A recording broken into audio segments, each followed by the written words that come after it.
m'appelle Amaury, j'ai 39 ans. Et comment est-ce que je suis arrivé à la ferme de Goyet? C'est simple, mon épouse a démarré l'activité il y a 13 ans. Et puis un jour, j'ai décidé d'arrêter mon travail pour la rejoindre sur la ferme.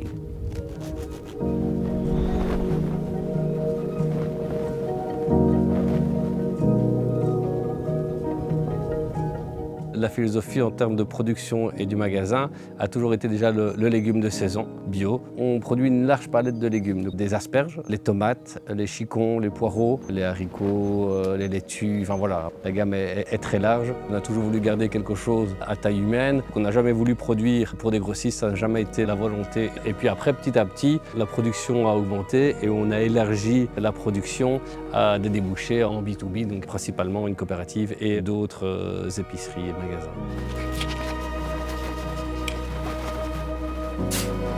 La grande difficulté souvent quand on ne sait pas rassembler, c'est que l'offre d'un producteur n'est pas suffisante pour répondre à la demande de collectivité. Donc forcément, ça doit être regroupé par un organisme qui propose un large panel de produits.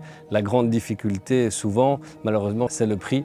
Parce que la collectivité souvent achète à un prix et on a beau faire, voilà, en circuit court on peut parfois être plus cher. On va prendre notre cas, on travaille avec principalement de la main d'œuvre belge, avec des vrais contrats à durée indéterminée, avec d'autres avantages que si on travaillait avec que des saisonniers, où on diminue le coût, etc. Donc on n'est pas systématiquement beaucoup plus cher, mais on ne sait pas battre du conventionnel de grande surface où ils ont des coûts de production qui sont inférieurs aux nôtres.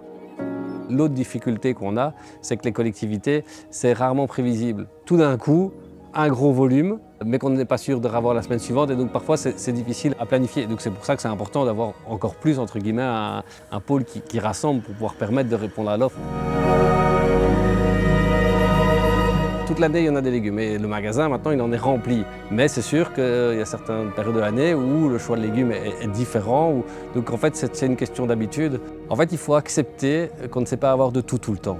En général, ça va tout seul. On travaille ici, par exemple, avec une école qui vient faire ses courses tous les mercredis. Et ça fait 2 ans et c'est pas un souci. Elle prend ce qu'il y a. Si un jour elle voulait faire un repas, voilà. Mais il faut juste savoir parfois légèrement s'adapter ou être au courant à l'avance de ce qui pourrait être possible ou pas possible.